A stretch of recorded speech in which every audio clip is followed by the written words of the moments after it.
Auzubillahiminash-shaytanir-rajim. Bismillahir-rahmanir-rahim. Assalamualaikum everyone. I am Miss Sumaira. With this belief, the key of success is कलाम पाक and सुन्नत रसूल। इस यकीन के साथ कामयाबी का राज कलाम पाक और सुन्नत रसूल में, और यही नज़रिया अल्लामा इकबाल का था, जिनकी कोशिशों की वजह से आज हम एक आज़ाद मुल्क में रह रहे हैं। तो फिर अल्लामा इकबाल के बारे में जानते कि किस तरह उन्होंने पाकिस्तान के लिए जद्दोजहद की।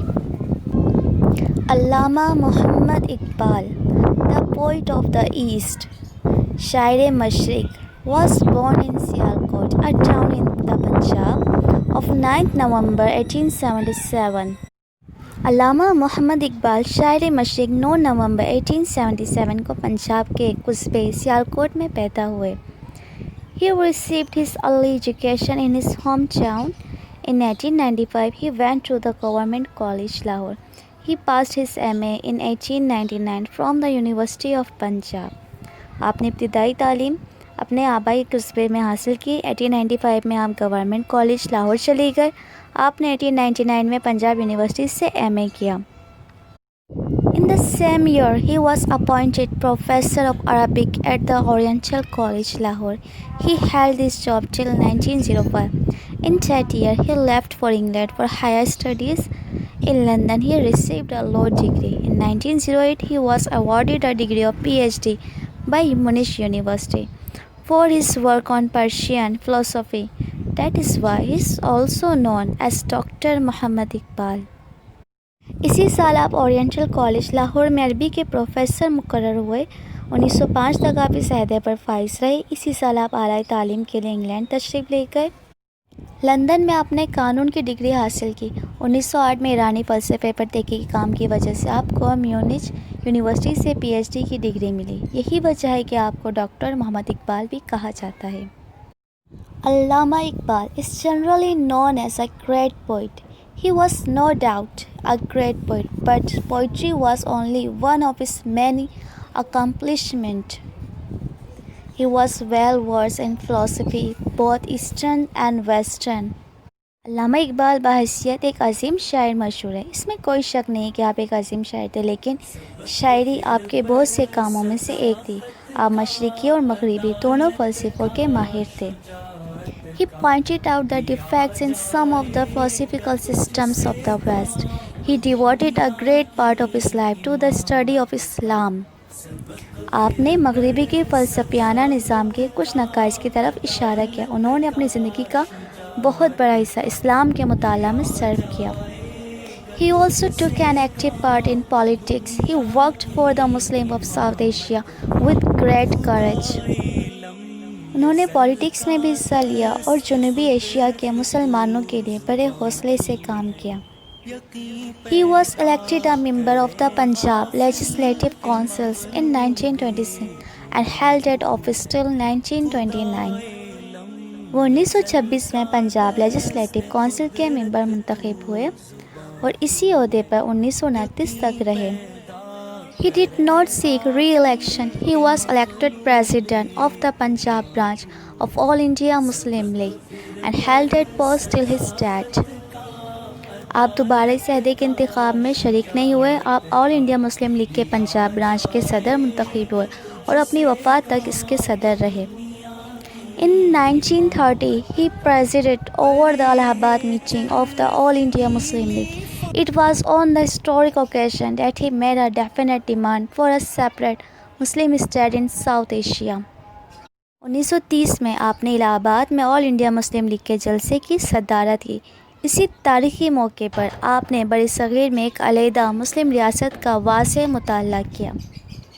It was on the historic presidential address, Dr. Iqbal said. अपने सदारती खुतबे में डॉक्टर इकबाल ने कहा कि India is a continent of human groups belonging to different races, speaking different languages, and believing in different religions. Their behavior is not governed by a common race feeling.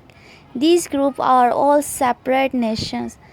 Hindustan मुख्तलिफ़ इंसानी ग्रोह का बड़े आज़म है जो मुख्तलिफ़ नस्लों से ताल्लुक़ रखते हैं, मुख्तलिफ़ ज़बानें बोलते हैं और मुख्तलिफ़ मज़हबों पर यकीन रखते हैं। इनका तर्ज़ अमल मुश्तरका नस्ली एहसासात के तहत कारफरमा नहीं है। ये तमाम तबके मुख्तलिफ कौमें हैं। The principles of European democracy cannot be applied to India without recognizing the fact of different groups. Hindustan में यूरोपीय जमहूरियत का असूल नाफिजुल अमल नहीं हो सकता जब तक कि मुख्तलिफ गिरोह की हैसियत को तस्लीम न किया जाए।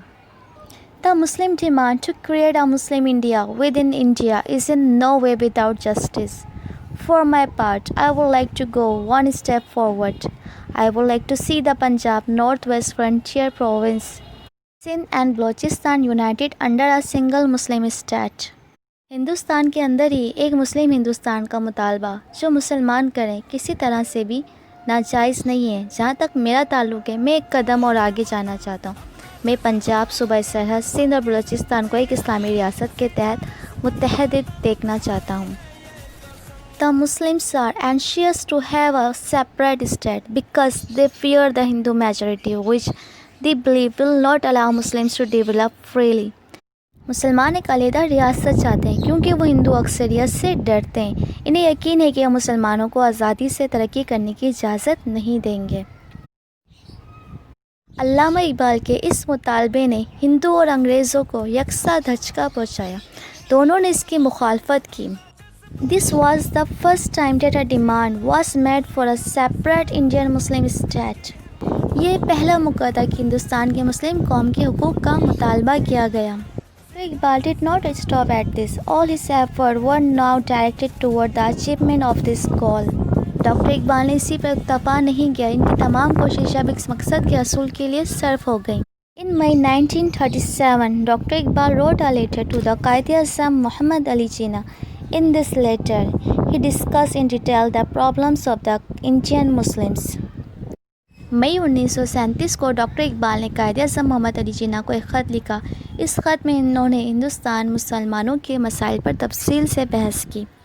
He once again advised that only the creation of separate Muslim state could not solve this problem and said to the Qaid, "Don't you think that the time for such a demand has already arrived?" आपने एक दफ़ा फिर मशवरा दिया कि सिर्फ एक अलहदा इस्लामी रियासत का क़याम इन मसाइल को हल कर सकता है और कायद-ए-आज़म से कहा कि आपके ख़याल में ऐसे मुतालबे का वक्त नहीं आ गया है। On 21 June 1937, he again wrote to the Quaid-e-Azam, "A separate federal state of Muslim provinces formed on the lines I have proposed is the only way by which we can have a peaceful India and save Muslims from the rule of the non-Muslims." 21 जून 1937 को आपने दोबारा कायद-ए-आज़म को लिखा, मुसलमान सूबों की एक अलहदा वफाकी हुकूमत जिसको इन खतूत में तश्कील दिया जाए जो मैंने तजवीज़ किया है, सिर्फ यही एक रास्ता है जिसके ज़रिए हम एक पुरअमन हिंदुस्तान कायम रख सकते हैं और मुसलमानों को गैर मुस्लिमों की हुक्मरानी से बचा सकते हैं। The Muslims awoke from their sleep as a result of Iqbal's efforts. Iqbal की इन कोशिशों के नतीजे में मुसलमान ख्वाब से बेदार हो गए। They turned over a new leaf.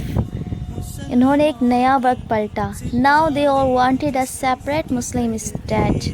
अब वो तमाम एक अलहदा मुस्लिम रियासत चाहते थे। The Muslim League, representing the whole of Muslim India, met in Lahore and passed a resolution on 23rd March 1940 demanding a separate state for the Muslim of India. Muslim league जो पूरे हिंदुस्तान के मुसलमानों की नुमाइंदगी करती थी, इसका लाहौर में इजलास हुआ और 23 मार्च 1940 को इसी ने एक करारदाद पास की जिसमें हिंदुस्तान के मुसलमानों के लिए एक अलहदा रियासत का मुतालबा किया।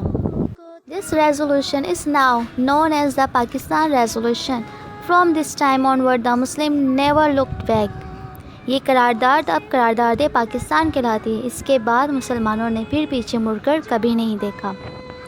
They put their heart and soul into the struggle for Pakistan. उन्होंने पाकिस्तान के उसूल के लिए दिलो जान से कोशिश की। They succeeded in their struggle. On 14 August 1947, Pakistan appeared on the map of the world. वो अपनी जद्दोजहद में कामयाब हुए। 14 अगस्त 1947 को पाकिस्तान दुनिया के नक्शे में नमूदार हुआ। Iqbal died in 1938 and could not see the actual creation of Pakistan, but he had played a major part in its creation. अल्लामा इकबाल 1938 को वफ़ात पा गए और पाकिस्तान के हकीकी क़याम को ना देख सके, लेकिन इसके क़याम में उन्होंने एक अहम किरदार अदा किया। Quaid-e-Azam praised Iqbal's role in a message on his death. To me, he was a friend, guide and philosopher, and during the darkest moments through which the Muslim League had to go, he stood like a rock and so more. Quaid-e-Azam ने उनकी वफ़ात के मौके पर एक पैगाम में उनके किरदार की यूँ तारीफ़ की। मेरे लिए वो एक दोस्त, रहनुमा और फ़िलासफ़र थे, और इन तारीकी लम्हात में जिनमें से मुस्लिम लीग को गुजरना पड़ा, वो चट्टान की तरह डटे रहे। He believed that faith in Islam made the Indian Muslim one nation, separate and apart from the Hindus. उनका यकीन था कि इस्लाम पर एतकाद ने हिंदुस्तानी मुसलमानों को एक कौम बना दिया है जो हिंदुओं से जुदा है। He strongly believed that in a united India where the Hindu majority would rule the country, the Muslim could not develop freely. He had a great love for Islam and was completely devoted to it. इन्हें पुख्ता यकीन था कि मुत्तहिदा हिंदुस्तान में हिंदू अक्सरियत मुल्क पर हुकूमत करेगी। मुसलमान आज़ादी से तरक्की नहीं कर सकते। इन्हें इस्लाम से मोहब्बत और मुकम्मल तौर से उसके शहदाई थे। अल्लामा इकबाल की ये पेशन गोई आज सच हो गई है। जो हिंदुस्तान में अभी जो मुसलमान रह रहे हैं वो एक ग़ुलाम की तरह रह रहे हैं। Both his prose and poetry reflect his devotion. He always advised Muslims to remain true to their faith. इनकी नसर और नज़म दोनों इस मोहब्बत के आईनेदार हैं। उन्होंने हमेशा मुसलमानों को अपने एतकाद पर सच्चा रहने की नसीहत की है। इन इस अलाहाबाद एड्रेस ही सेड, अपने अलाहाबाद के खुतबे में अल्लामा इकबाल ने फरमाया, I have learned one lesson from the history of Muslims. मैंने मुसलमानों की तारीख से एक सबक सीखा है। At difficult moments in their history it is Islam that has saved Muslim and not Muslim that have saved Islam. तारीख़ के मुश्किल लम्हात में ये इस्लाम है जिसने मुसलमानों को बचाया और ना कि मुसलमानों ने इस्लाम को बचाया है।